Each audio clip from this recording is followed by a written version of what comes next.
Hi, everybody. It's Tracy Lewin and Peter Murray. Good morning, Tracy. how are you doing, Peter? I'm doing fine. It's a wonderful day in a wonderful world. Absolutely. And a very exciting world that is. The very exciting world of Bitcoin and other cryptocurrencies. Quite correct. I So, wonder how many altcoins are out there. I was wondering about this earlier because now that I've made that statement, is just made me think there must be hundreds and hundreds of cryptocurrencies that have been created in the last 2 years alone. yes, thousands actually. So, and of course, some of them are open source, some of them are not. So, quite interesting that. Well, there's Some have also collapsed. a few that are not currencies at all, but we won't go into that now. No, We won't open that. We won't open that chest of drawers. no, not today. So these are some of the headlines that are on our Facebook page this week. And just to follow up on what actually happened last week, there was a notification that PayPal, their license in Turkey was not renewed. So now Bitwala has stepped up to replace PayPal with Bitcoin in Turkey. Quite interesting that, because you've had a lot of dealings with Bitwala. Yes, in my view, they are up and coming company, and also Bitwala actually won a prize. I think we reported on it. They won second prize in the fintech startup competition in Europe last year. They were the number 2 fintech startup in Europe, and they're a very exciting company, very well managed. I like the guys that are managing it a lot. They know what they want. They know what they're doing. They've got some nice backers on board, and I'm glad they stepped in because it's just more and more a proof that Bitcoin and applied correctly can be the solution to almost anything financial. I just want to say that yesterday because I don't have a Bitwala account yet. Well, I do now actually. Yesterday I decided to go and have a look and sign up, and I signed up via Facebook, and it was literally 1 second, and the next minute I was in the back office. So very, very slick. Honestly, very, very slick. Well, I can give them a thumbs up for customer service. I also have another customer that's very happy with them. One of our customers that are very happy with Bitwala. But I give them a thumbs up. Really, I've only had good dealings with them and excellent customer service. Excellent. I also use their debit card. It's my card of choice because it just works seamlessly. Everything works. Awesome. Last week, we also spoke about identification and the blockchain, and Microsoft's pretty involved in getting something off the ground there, because there are so many people out there who do not have ID documents, birth certificates. And now there was an article, can Bitcoin technology solve the migrant crisis? Because obviously with what's going on in the world, people are leaving their war-torn countries, and sometimes they actually leave the country and their ID documents are taken from them, their bank accounts are closed. So these are the things that we have to face these days, and this can probably help. I think there's a wider story here, and that's about the impact of technology on wars. And the sad thing is, we've got more people displaced now than we've ever had in the history of the world. A lot of people say Yeah. they're glad they don't live in the Middle Ages. Well, I'm telling you what, if you're living in Syria, you would probably rather live there in the Middle Ages, because we don't understand, because we all of us are living here behind our walls and our protection, in our little bubbles. We don't realize how many people are displaced and how many people are living lives of total misery in today's society, where it's unnecessary. But going back to technology and the impact of technology, and specifically Bitcoin is creating a whole new digital economy, and I'm very bullish about the world. I know there's all these naysayers that say that the world is going to fall apart and whatever, but we underestimate, or they underestimate, our ingenuity and the capability of man to invent himself and to reinvent his circumstances and his economy. I think that technology is going to create so much jobs. And I see that with the right technological development and the right monetary system that's not controlled centrally, but where there's actual freedom, we will eliminate a lot of wars and actually go into a time of peace, which will solve the migrant crisis, because the migrant crisis starts when you bomb somebody's country to pieces. Absolutely, absolutely. Yeah, no, that's a good point, Peter. Very, very good point. And they also say that, you know, obviously this is also there's a huge movement of wealth happening at the moment. You know, the transfer of wealth happening. My old economics professor always said the rich get richer and the poor get children. I think that's still true, unfortunately. This transfer of wealth, they've been talking about this for a long time, but it seems to me that this flows into the right pockets all the time. And unfortunately, even with the disruption of Bitcoin and this new digital economy and everything that's happening, it's going to take time to build, to break down those old structures. They're not going to disappear overnight. Yes, exactly. It's not going to be overnight. Certainly, this is for generations to come as well. Okay, the other thing is back onto the blockchain as well. MIT and Learning Machine will put your degree on the blockchain. Basically, just you know, proof that you've either got your education or your employment. So it's easy for people to check. I thought that's very important. I mean, in the US, it can be very difficult sometimes to verify somebody's education credentials. So that's a good thing. Well, we have a lot of people that have actually lost top jobs in government because they have been falsifying their achievements, you know, and their education. So quite interesting. That definitely will curb a lot I don't understand why people falsify the documents for government jobs, especially in South Africa. Because if you just say I was homeless, I went to jail, and I've got no education, you probably qualify for most jobs.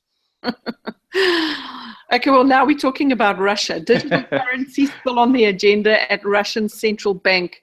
So, you know, the head of the unit at the Russian central bank is focusing on fintech and obviously sees a potential role. And in fact, what he was saying is, you know, as long as there's going to be a saving for the population, they are still blah. These central banks have been talking now about this blockchain development for the last year or year and a half. Yeah. And I just wonder what they're really doing. You know, it's all wonderful news for, you know, we passed a point where we need governments to somehow make us feel good about Bitcoin or of the blockchain. The thing is, the technology has proven itself. It's here to stay. We don't need endorsement anymore. What we need is practical application now. Right. So start using this stuff and let's see what you can develop and stop talking. The governments, you know, the European Union and the Russian government, they just talk about they're going to develop all these applications. But what are they really developing? Where are they? See them. Yeah, absolutely, Peter. And here's another one. Bloomberg editorial report. Public and private blockchains need a level playing field. So this is really they're calling for a permissive regulatory environment for blockchain development. I know you have some thoughts on this too. This is thought up by some idiot. Is the best word I can do. I can give to this. They want to give a regulatory environment for people to develop a computer program, because the blockchain is, firstly, the playing fields are level. Everybody has a mind. You are allowed to think. It's not illegal yet, and you can develop whatever you want. Now they want to create a regulatory environment for development. So what are they talking about? They're talking about stifling thinking. I understand that you need maybe an environment or some type of thing when you go into banking or financial services or whatever, but don't stifle development, because development and innovation needs no borders. That's how we think of new things. Imagine you told Einstein he's only allowed to think of equations that exist. He's not allowed to think of any new equations because it would fall out of the university's regulatory environment. Yes. So I don't know how people come up with this nonsense. Okay, so we're on to the I'm obviously on a warpath this morning, Tracy. Yeah, no, it sounds like it. Sounds like it. But anyway, it's good. It's nice to have this point of view. So here's another thing. Counterparty gives Bitcoin, Ethereum style smart contracts. Because obviously Ethereum is all about setting up those smart contracts, etc. So here's something that Bitcoin is involved in, and in fact, Counterparty has been around for a while. Counterparty has been around for a while. I've looked at the application intensively a while back, and it's very, very interesting. And this has always been my problem with Ethereum. I've got two problems with Ethereum. Firstly, Ethereum is centrally owned by a young inventor and his cronies that put up a Swiss non-profit that actually owns the Ethereum platform. So it's not really decentralized in terms of ownership. In my view, that's a vulnerability for Ethereum. If somebody wants to attack it, there are actually people that you can go to, and you can force them to do things. That's the first problem. The second thing is, I think Ethereum is a fantastic idea, a fantastic development.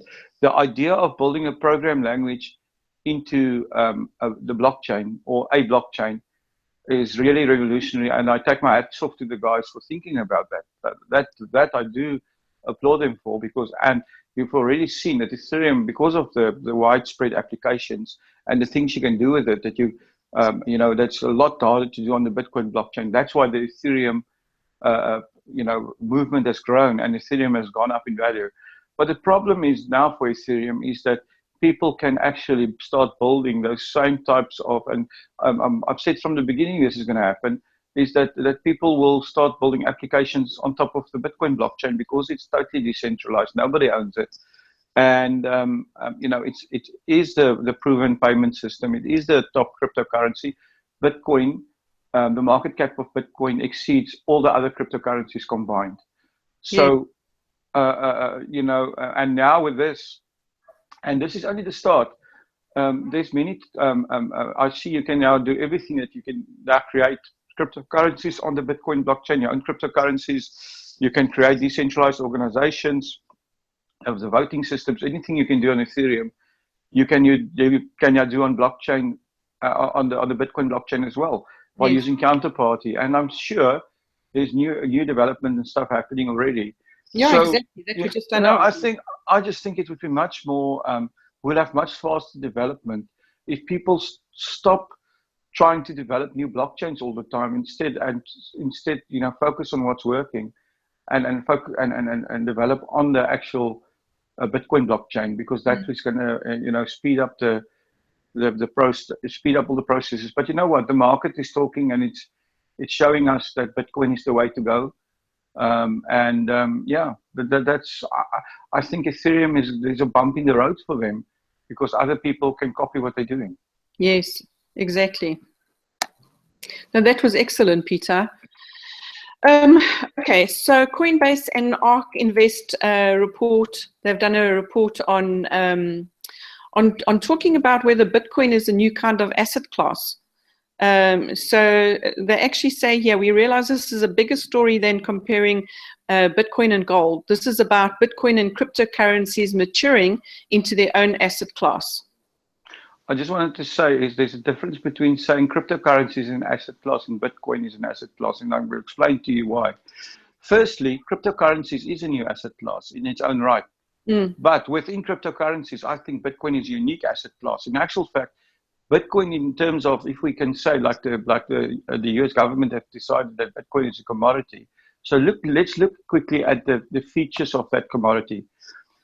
And this is why I think Bitcoin can go much higher than, I know Peter Schiff and all his cronies are all, making videos, the world is going to collapse and buy gold and silver. But people have to realize they're talking their book, because they have all these big gold funds and silver funds and whatever. But here's the real fundamentals, and it's really economics 101. All commodities, when prices go up, people find ways of increasing production. Yeah, you can see when the agricultural commodity goes up in price, farmers plant more. Monsanto spends more money in creating genetically modified crops, and production are ramped up, and then prices go down again. With gold and silver and mining and stuff, the oil is a good example. Yep. Oil price went to 120. Well, I can't remember the high, and it went all the way back to under $30 because what happened is the price went so high that the American government decided to frack the whole living daylights out of the United States, and now they're producing enough oil to from fracking, which is obviously a disaster, another disaster waiting to happen. But anyway, that's not the point of the discussion here. Is so the oil price goes down. Now this is where Bitcoin is different. Bitcoin has got total inelastic supply. So if you're looking at it from an economics charting point of view, your economic students will remember those little charts that you drew where the supply line and demand line cross each other. Your supply of Bitcoin, the way the program was written, is forever diminishing. And it cannot be increased. It's impossible. It's set in stone. And demand at the moment is going up. So demand's increasing, supply is decreasing, economics 101, the price has to go up. In other cryptocurrencies, you don't have this necessarily this limited supply. So that's what makes Bitcoin unique, and certainly in terms of a commodity, that makes Bitcoin a total unique commodity because it's the only commodity that exists with a limited supply. Yeah. That supply cannot be increased. Yes. Incredible, Peter. And I tell you what, anybody listening to this now, if you're not trying to find a trader to go or an exchange to start buying your Bitcoin, really you need to think about it very, very long and hard, because we definitely know that Bitcoin is on its way up, totally on its way up. Well, the thing is, it depends also on your view. I think a lot of people make the classic investment mistake. They buy Bitcoin today at 500, tomorrow it goes to $490, and they say, "Oh, the prices are crashing." But the thing is, that's not the way to look at this. I'm taking a 25-year view on Bitcoin, and I'm thinking that Bitcoin can go to $1 million. Yeah. So, well, you know what? I'm putting away money for my grandchildren, and so that when they need to go to school, they can actually just use their Bitcoin. And it's amazing what it will be by then. I'm quite confident that it'll definitely go a long way. I can see a day where you can buy, when you'll be able to. I see a day where you'll be able to buy an ounce of gold with 1 Satoshi. Let's see that happens. Yes. Okay. So here's another interesting one. Maker of first Bitcoin mining ASIC, and I'll explain what that is later, acquired in what could be industry's largest sale. So an ASIC, for anybody who doesn't know what it is, it's actually a chip. So it's the first application-specific integrated circuit. So we know it as a chip. And this company now has been purchased and being paid for in Bitcoin. Of course, they're not telling us how much they paid. But it just shows you that, if you're the innovative kind of person, and you're prepared to do some development and to set something up, you just never know. You could even be bought out. Well, the thing is that just another point of showing that the industry is really starting to becoming a mainstream industry. We're actually getting now mergers and acquisitions inside Bitcoin companies and whatever. I mean, I just had this. I actually, the other day thought about how ignorant some people are, because one of my people that I work with sent me a text. They received a message from a friend of theirs in Australia because they told him about Bitcoin. So this friend quoted their lawyer's son, of all people. So the lawyer's son is now the expert in the world. And And this lawyer's son said, you know, that he'll get involved in Bitcoin when he wants to buy something on the dark web and wants to go live in a tax haven, and you know, blah blah blah. Basically, it's a big scam. And really, if you still have that type of mentality when you think about Bitcoin, you are totally living in yourself in the financial dark ages, because the reality is there's already mergers and acquisitions in Bitcoin companies. Central banks are developing the blockchain. So no, it's not something on the dark web, lawyer's son. And you know, it's absolutely unbelievable also where people get their opinion from. Funnily enough, that the same people can get a free education by just following our website, following our Facebook page, and watching our videos. Or if they don't want to watch us, go on YouTube and go look at what's happening in educate yourself about what's happening in the industry. Yeah. Don't be ignorant. Correct. Ignorance is definitely not going to pay. Okay, so talking about giving, there's a new charity organization called BitGive.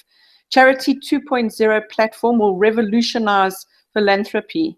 So there's a lady called Connie Galapi, and she established this in 2013. And they're already, and it's a non-profit, and they're already doing work with Save the Children, the Water Project, Medic Mobile. So they're building a donation transparency platform. You know, because very, very often what happens is there are many givers in this world, and but unfortunately, what happens is you hand over your money to some organization, and because of admin fees and this and that and the next thing, the money just doesn't get to the people who need it. This is a big problem in giving. You know, people are always skeptical. You know, are they giving money to the actual child that needs the water in Africa, or is it going to the fat cat salary of the guy running the charity?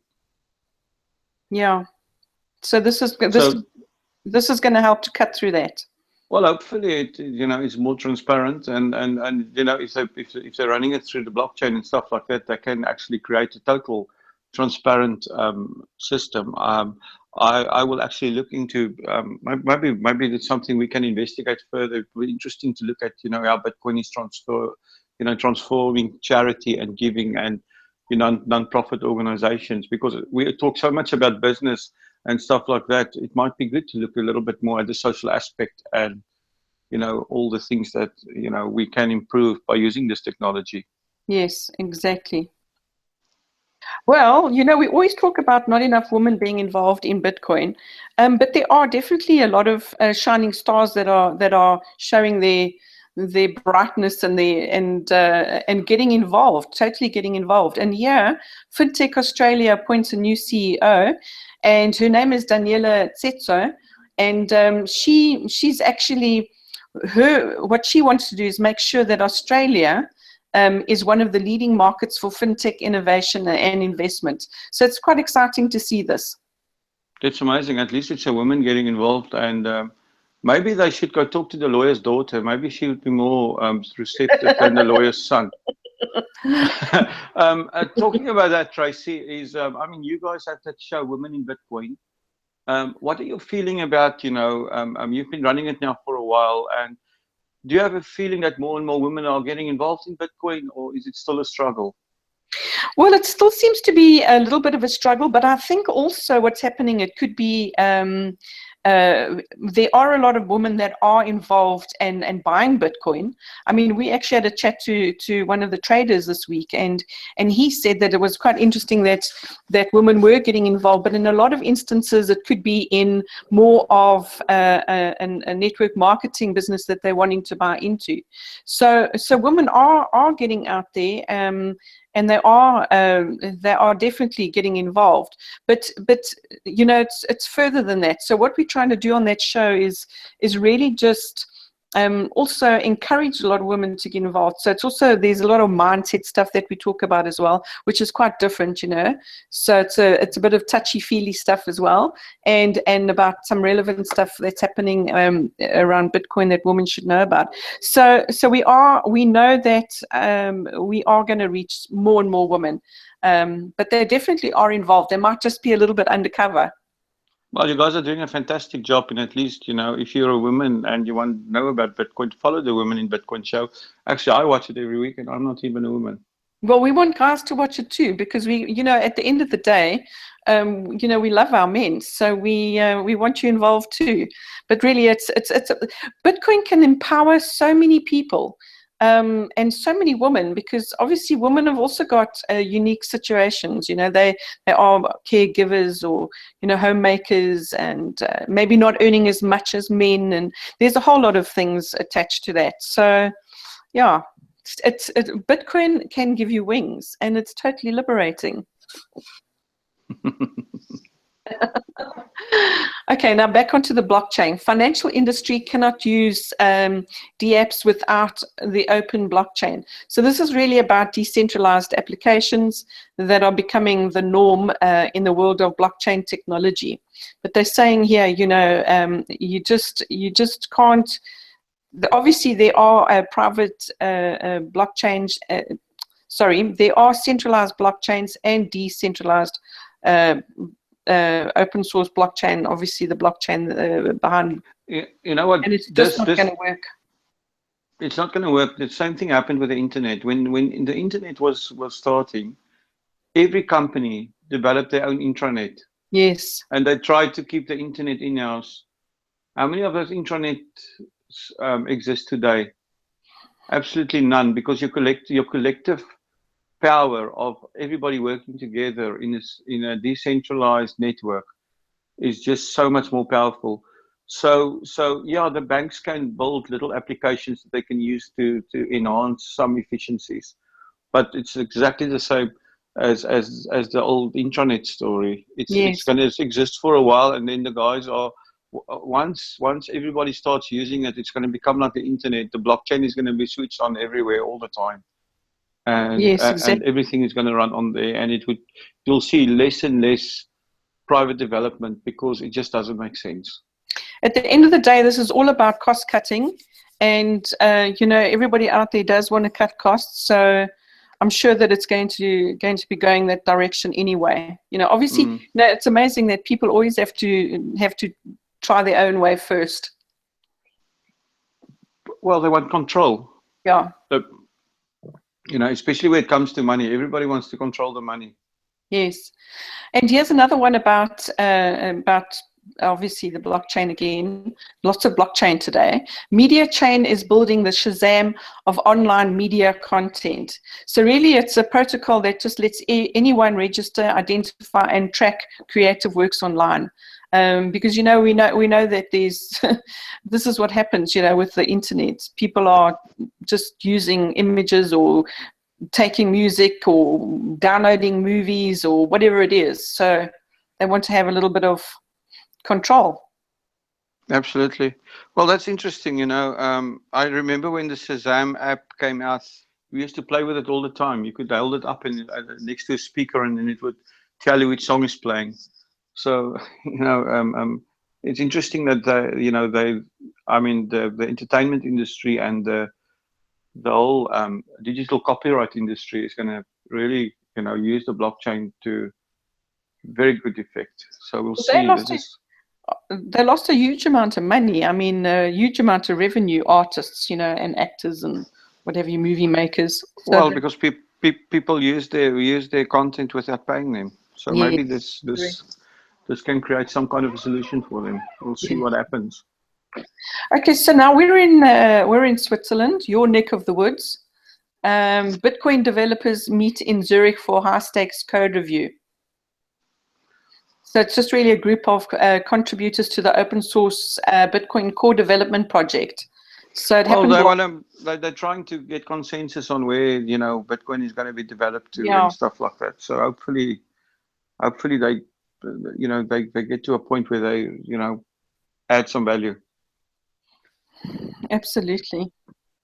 And you know, we haven't spoken price at all in this review, so we have to talk about price because we are just knocking on the $600 door. The reason why we're not talking about prices is I'm not selling my Bitcoins. I'm keeping them. You're keeping them, yeah. I'm holding on to them. Yeah. So, what's your feeling about this price, Peter? Well, you know, I said earlier, we've got diminishing supply and increasing demand. I think there's a lot of things that are influencing the price, and a lot of theories also about why prices are going up. Firstly, there's some economic turmoil. There's economic turmoil in, a lot of your BRICS countries, where, I mean, take South Africa as an example. They just sidestepped a possible downgrade of their national debt to junk.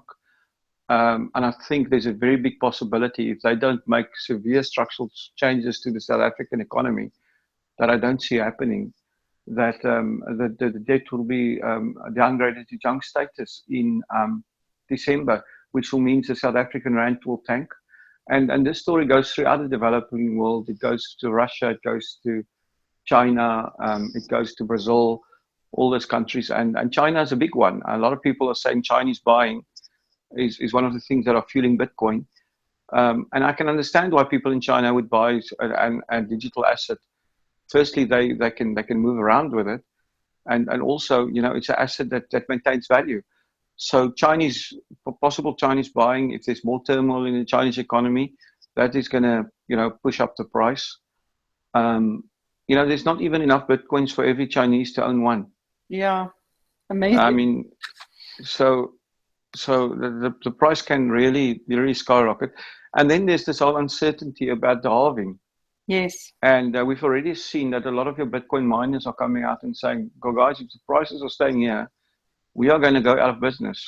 You know, I'm talking about the real mines, not the cloud miners who make 10% a month, regardless of economic circumstances. You know, scammers always make money. But the real miners are telling us that, you know, they are having a problem with profitability, which means the price has to go up because, you know, there's going to be more demand for miners to actually, for transactions to be verified and stuff like that. So that's another factor. And then I think another big factor is, you know, that we've talked about is what that thing that you said, that Coinbase and that other company that are looking at Bitcoin as a different asset class. And I think this can really put a fire under the Bitcoin price. And that's going to happen this year, my belief is in investment adoption, where Bitcoin is being adopted as a mainstream investment holding, and people will hold some in some of their brokerage accounts or some of their whichever way they hold it. But as part of a diversified portfolio, you're starting to put a percentage into cryptocurrencies or a percentage into Bitcoin.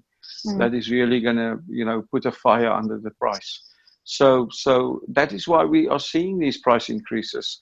It's because of increasing demand, and like I said, supply is inelastic. Supply is diminishing actually.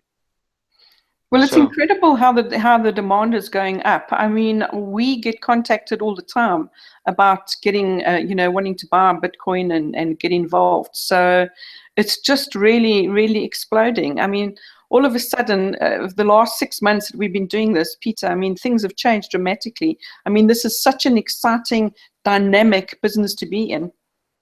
It is. And on that point of exploding and people coming and asking us and stuff like that, I just want to say thank you for everybody that's supporting our Facebook page. We've just passed 5,000 likes, Tracy. Yeah, and it looks like we're going to be at 10,000 likes soon. And people are starting to follow our YouTube channel more and more, watching our videos. So and hopefully the education that we are trying to put out there are giving people value.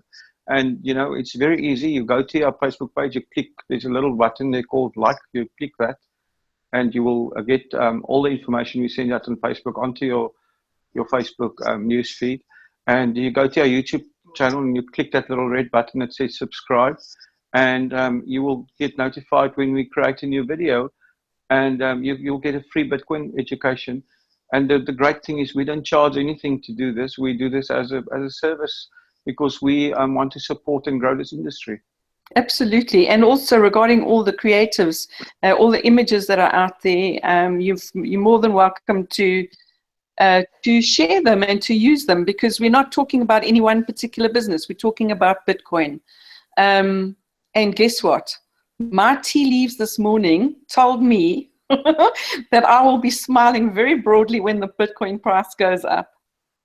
I think it might have been in your tea leaves too. Maybe you know what? Well, you know what, Tracy, I must tell you that is almost like the guy that said, if the sun is not shining, it will be overcast. Or you are a real politician when it comes to price prediction. My TV said I will smile when Bitcoin price goes up. I'm sure my TVs are saying the same thing. Well, on that light note and on that very, very happy note, anything else, Peter? No, have a great day. Save your money and buy Bitcoin. Absolutely. Until next week, cheerio. Cheerio.